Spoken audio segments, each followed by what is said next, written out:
We're holding page Reshut Zayin, the various characteristics that a person has to have to acquire Torah. Miyut Shino. Miyut Shino. You can't sleep too much. If you're sleep deprived, you have to be sleep deprived to acquire Torah. Okay? There's one box. Kim yesh bo shino ein lomed. Person sleeping means you're not studying. I mean, it doesn't mean to say you stay up and you waste your time. Dichsiv v'gisbo yom v'loylo says you should engage in Torah, meditate in Torah day and night. I mean, if you're sleeping, you're not meditating. There's a certain person here years ago. He had a better sense of humor. He used to say, Shabbos he does horizontal meditation. That's a Shabbos nap, horizontal meditation. Okay, but evidently that kind it's not called v'agisa b'yom v'loylo. Ki Torah kachi darko lasuk bo b'yom v'loylo. One has to engage in Torah study continuously. Da'ki ashino hu inyan gufani b'yoser. K'bo shizbar lemalo etzel shinu shel shachris ayin shamein shinu inyan gufani. That sleep means the body, it's a physical. What does a person want to sleep? Rest. No, you can't get out of bed in the morning. Right? You get out of bed if it's important enough, right? I always say to people, you have to catch a flight 3 in the morning, right? It's too early. That's when the flight is going, that's when you're up. But physically, you need to sleep. So evidently, the interest becomes the overriding factor. But physically, a person who's truly irresponsible, he oversleeps, doesn't go to work. How many times could they tell him, this is your last chance, you're going to lose the job? So again, the person is physical, he's not acting responsibly. If you use your intellect, you're responsible. Regardless of what your body wants, you don't act irresponsibly. It's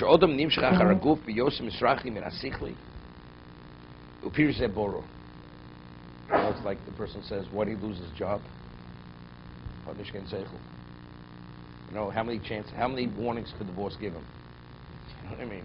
You're late. Well, I have to eat a long breakfast. Okay. The breakfast is more important than the job. Okay, so stay with the breakfast. To minimize your financial involvements. Mitzchora is lo b'shamayim, lo be'ever hayam. Rashi cites in the Chumash. Torah is not found me'ever hayam. If you're a seafarer, a merchant that you travel the high seas, you realize it doesn't happen by osmosis, Torah. You have to actually put in the time and study. So you say, but I'm a traveling salesman. Okay. There's nothing wrong with being a traveling salesman, but if you want to be the Torah scholar to acquire Torah, it takes an investment of time. You shouldn't be the businessman who engages in merchandising.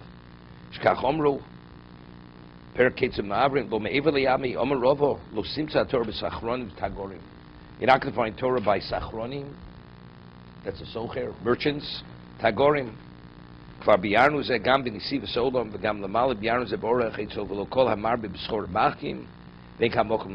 interesting. The Gemara tells of a story in Tainis that Ilfa was a colleague of Rabbi Yochanan, and their financial situation became so extreme that they decided they're going to make their fortune. Meaning to earn some, they literally were at the brink of not being able to have food on the table. They decide they're leaving the yeshiva and they're going to go earn something. So they're traveling, and all of a sudden they stop for a lunch break, and they stop and they eat their food by a wall. All of a sudden, Rabbi Yochanan hears a conversation between two malachim, two angels. So Rabbi Yochanan was a person of special level. And one says to the other one, let's take the wall and topple it over on these people, because they left Torah to go to engage in the material. So the other angel says to the other one, but we can't, because one's destined to be the leading Torah sage of the generation. This is the conversation between two angels which Rabbi Yochanan hears. So Rabbi Yochanan says to Ilfa, oh, by the way, did you hear the conversation? He says, no, I didn't hear anything. So Rabbi Yochanan was privy to the conversation, Ilfa was not. So evidently it was clear that he was speaking about him, that he was going to be the one who's destined to be the leading Torah sage of the generation. It's Rabbi Yochanan. So Rabbi Yochanan says to Ilfa, he says, you know, I think I'm changing my mind. I'm going back. So he went back. Ilfa went to make his fortune. Came back years later, and Ilfa still was a Torah giant. See, it says that he went and he climbed to the mast of a ship, and he said publicly that anybody could pose any question to him in all the Talmud, and that he's able to pair up every brisa with the Mishnah. You quote a brisa, he'll show you Mishnah, brisa. Meaning he hasn't forgotten not one detail of his learning as a result of going to earn his fortune, or to earn his material needs. And he says, if I'm not able to, I will throw myself from the mast into the water and drown myself. That's what he said. It's more in Tainus.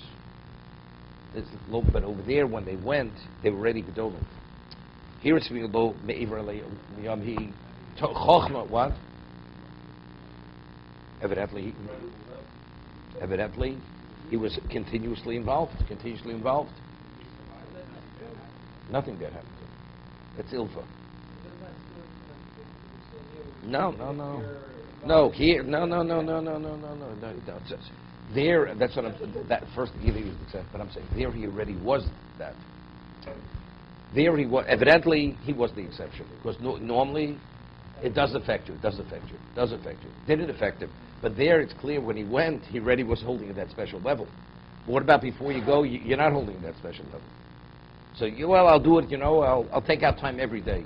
Taking out time every day where your mind is in business, you're not going to achieve that level of expertise.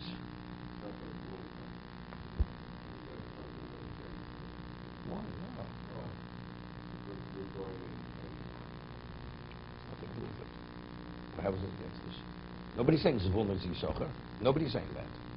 Zvulun is not Yisachar. But Yisachar is going to be Yisachar, because Yisachar is not distracted, because Zvulun is attending to all his material needs. Well, you have to have Zvulun. Not everybody is cut out for this, be able to sit and study a whole day. Or they have greater ability in the financial than in the other area.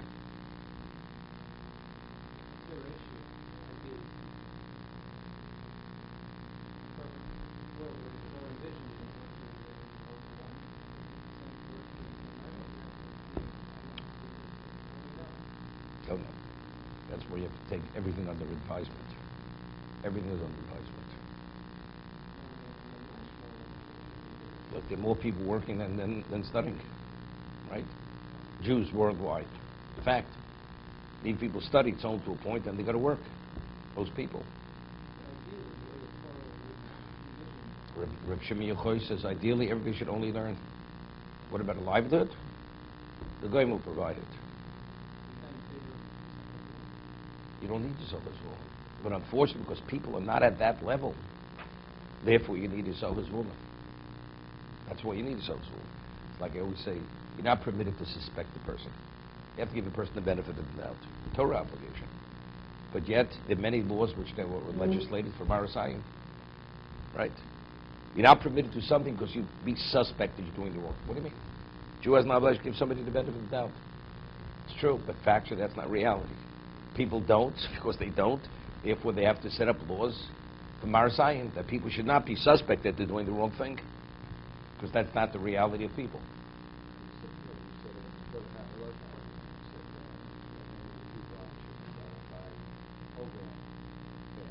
It says many failed, but they were a minority. They were a minority who succeeded.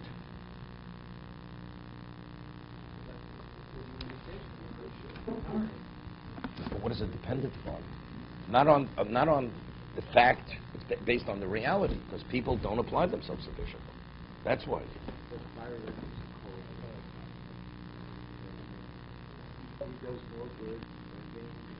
Not necessarily. No, not necessarily.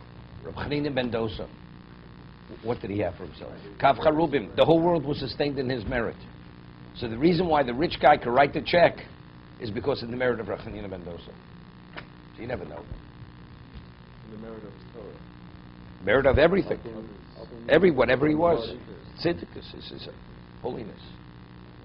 If you read the story on the Soloveitchik family, the Soloveitchiks originally, this is before the Beis HaLevi, the Beis HaLevi's father, that's Reb Chaim's grandfather. They were the most successful businessmen in Europe. And they supported, in terms of supporting the communities, they were the greatest Balid stock in Europe, the Soloveitchiks. What happened? There was a downturn in business. They lost everything. So what does you do when he doesn't have to go to work? Goes to the Beis Medrash. All of a sudden they realized they had an ability in Torah. They had an ability in Torah which was one of a kind. This is what happened. They didn't realize because they were so distracted with earning the money for a good reason to support endless causes, Jewish causes, important causes. But you have to deal with the reality. The reality is, they weren't succeeding financially any longer. And that's what brought about the Beis HaLevi. So the father achieved a special level. So what he's now his son. So this is Reb Chaim Soloveitchik's father. So all Torah that's studied today at that special level as a result of the financial downturn of Reb Chaim Soloveitchik's grandfather.